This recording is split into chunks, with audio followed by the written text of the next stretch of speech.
Shabbat Shalom and Chag Sameach. The convergence of Shabbos and Chag has given me many opportunities to talk about the unique interplay between the themes, the priorities, the feelings of the different aspects of Jewish life. But tragically, this time of year has also given us more to contemplate and consider. As our congregation has laid to rest members of our extended family, it means we also have to consider the mourning practices during this time of year. Now, in a regular situation, if the passing of a loved one can ever be called regular, we have three primary stages. Well, two primary and one depending upon the deceased. The first 7 days of someone's passing is usually referred to as Shiva, exactly. 7 days of intense mourning, where the family members that grieve stay at home. Well-wishers come to give greetings, to give comfort, to give food, to simply be with them so that they are not alone. We do not go about our business, we do not go about our work. Following that 7 days, until the 30th day from the funeral, we have, appropriately entitled, Shloshim, meaning 30, for the 30 days from the time of passing until the end of this period. We continue many of our mourning practices during this time. While we've gone back into the public, we've gone back to work, our beards are still growing untrimmed, our hair is still growing untrimmed. We are still not trying to pamper and preen ourselves to look our best. There are still limitations on our frivolous and optional social gatherings in order to make sure that we are still giving ourselves time to grieve. Then the third phase, of course, for a parent and only for a parent, between the funeral and the 1 year mark, we continue certain limitations just on some of our frivolous activities to allow ourselves to have that time of mourning for our loved ones for that entire year. That's, of course, during this time that we continue to say Kaddish for our parents. So, the basic framework is quite clear.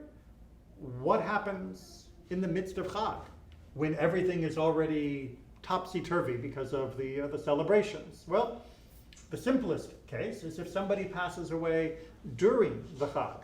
So we are in Sukkot right now. If someone was to pass away during the midst of this week, meaning from last Friday night until this day is done, Shiva is postponed. We still bury the person as, of course, we would do to show them proper respect and honor, but the Shiva process doesn't begin until Sunday night and Monday, because in the midst of the celebration, we cannot interrupt the holiday for the mourning practices.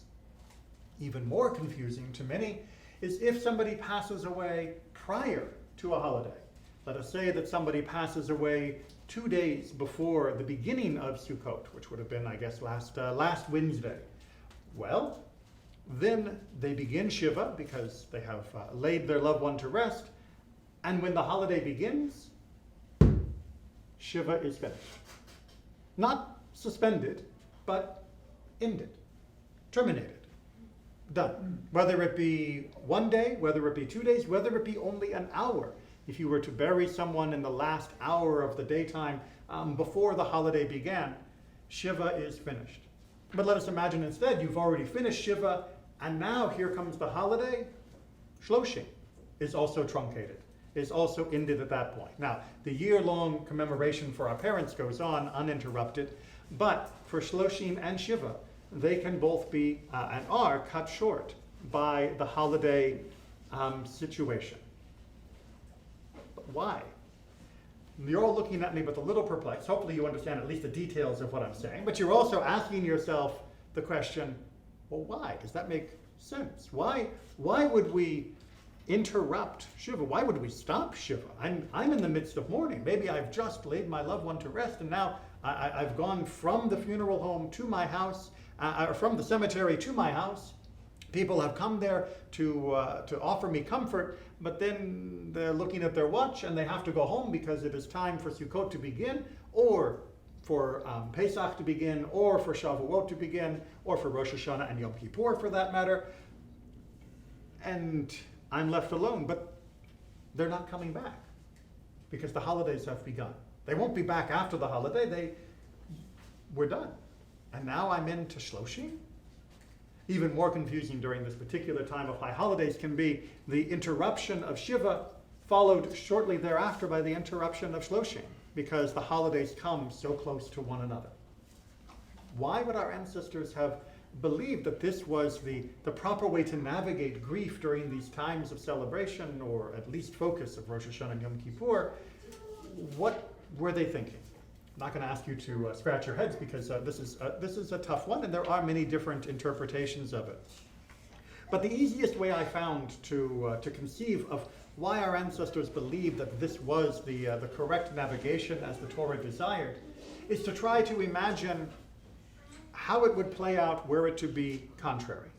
So imagine, if you will, 2,000 years ago, or really any time in the pre-modern period, imagine you are on the threshold of Sukkot, and your loved one passes away. Well, what is normally involved in the process of Sukkot? What does Sukkot look like in the pre-modern times? This you can imagine, I think, quite easily, yes?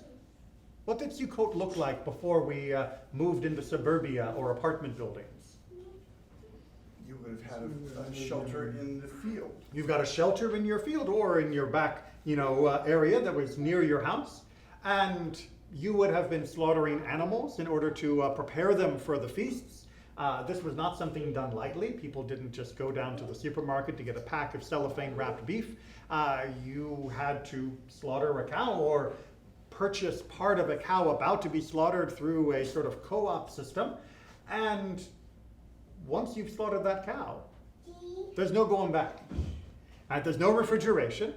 And as those of you who are not vegetarian or vegan will know, you don't want to eat beef jerky if you can actually have a steak. Because that fresh cut is going to be much better than long-term preserved. So, your loved one has passed away, and you are in no mood for feasting personally. So let's imagine that the halacha said that the community must still perform the obligations of nichum avelim, of giving comfort to those you mourn. So they are coming to your house when they should be celebrating.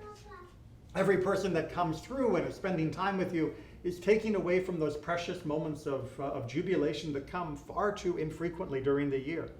You look at them and think of the guilt that you feel. You know that they should be home. They should be having a feast. They should be drinking wine. But here they are sitting with you as you sit on the dirt floor of your house in mourning and grief. You have ruined Sukkot for your community, for all of your friends. Or think on the opposite side. Think that you are somebody whose loved one or whose friend has lost someone, and now you have to pick, you have to decide, do I come to their house and do I perform the acts of comfort, or do I stay home and gather my family and friends around who are not in mourning to be able to celebrate the holiday of Sukkot? Do I miss out on this once a year opportunity, or do I go for them for their grief? How can I possibly choose? No matter what I choose, I'll be wrong. I'll either be disappointing my friends who mourn, or I'll be disappointing my family who were looking forward to this celebration. And so our sages said, enough, enough. We're not going to make you choose. We are not going to make you choose. The requirements of Sukkot and Pesach and Shavuot and Rosh Hashanah, Yom Kippur, these are mandated d'oraita, by the Torah. These are things that are incumbent upon all of us to be able to observe.